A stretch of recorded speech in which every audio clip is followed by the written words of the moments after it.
Sabaro, c'est une entreprise qui a plus de 200 ans. Elle a été créée en 1819. C'est la 7e génération aujourd'hui qui est aux commandes de l'entreprise via Antoine Wassner. Et en fait, Sabaro est spécialiste donc, des légumes secs, des céréales, des champignons et des escargots. On travaille beaucoup et avec des chefs. Notre but, en fait, c'est de démocratiser la consommation, notamment des légumes secs et des céréales. Donc, on travaille avec pas mal de chefs, des chefs étoilés, comme aujourd'hui, des chefs de restauration collective. Le but, c'est de les accompagner, de leur offrir des produits bons, sains, naturels.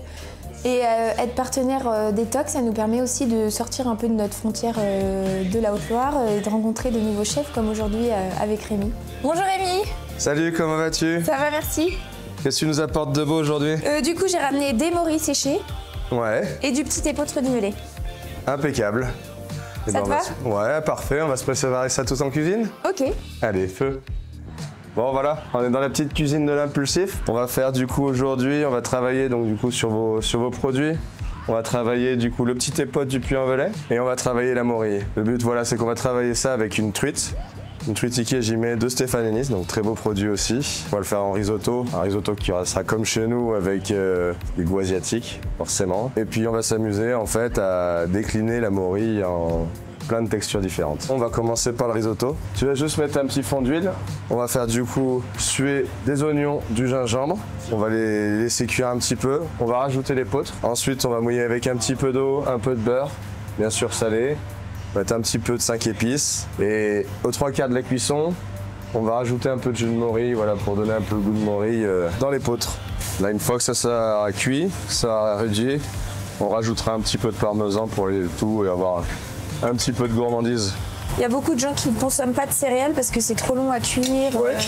Et en fait, le but là, c'était de donner une alternative au riz et aux pâtes. On a toute une gamme cuisson rapide et ça cuit en 8 minutes aussi. Et là, on va faire la sauce, justement. Donc en fait, quand on fait une recette, il faut toujours rester sur les mêmes bases d'ingrédients. Gingembre, oignon.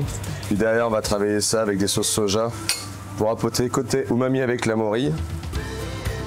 Rajouter un petit peu de vinaigre blanc, juste une touche. À ça, je vais rajouter de l'huile de sésame. On est dans une cuisine, voilà, caractère un peu asiatique, donc il y a toujours un petit peu de sucré salé. On va rajouter un peu de sucre dans la sauce.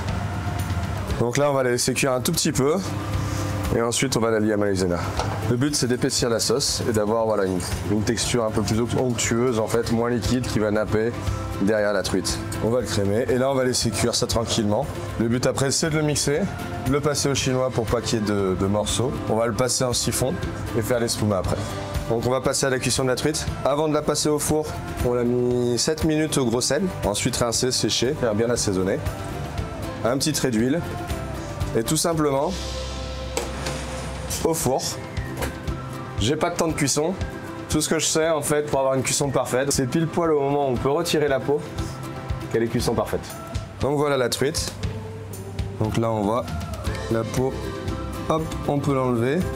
Il y a toujours une petite résistance, donc là ça veut dire la cuisson, elle est nickel. Parfaite. Donc là on a le risotto qui est cuit. Donc il a déjà été lié voilà, avec le jus qui a réduit et du coup l'amidon en fait, des céréales qui sort un petit peu. Et là on va finir de le lier au parmesan. Et maintenant on a tout prêt, donc on va se mettre sur le dressage pour ensuite manger tout simplement.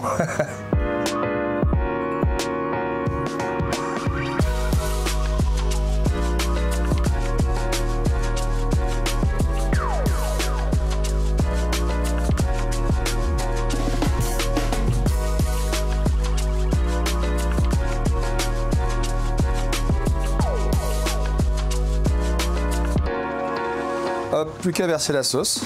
Et puis, je vais te laisser voir en fait si ce que j'ai fait avec tes produits te va ou pas. Hein.